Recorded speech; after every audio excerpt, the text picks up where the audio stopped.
All right, so I know we didn't really get a chance to uncover the whole boat the other day when you were here, but flip down armrest, which I like.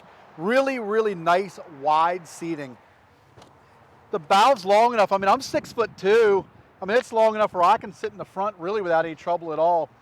2 speakers up here, double USB ports, and fantastic storage.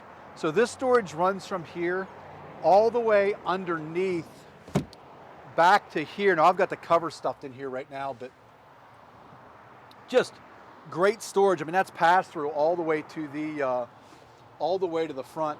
Of course, your tip ups here. So, you know, while surfing, theoretically, if you wanted to, 1, 2, 3, 4, 5, 6, 7, 8, 9, 10 people facing backwards, which is awesome.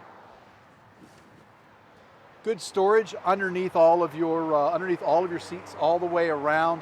Cooler storage underneath this one over here. Really, really nice cooler. And that's like a $600 cooler, which is really, really nice. And of course, your your leg extensions for your back seats. So awesome boat. Love to take you guys out for a ride in it, because I know if you ride in it, we're probably there, because it is absolutely as advertised. So whenever it's good for you, you've got my number. Give me a call, or for some reason, if I don't answer, my cell number is always a good number to get a hold of me at. That number is 301-501-7123. Thanks a lot. Look forward to talking to you guys.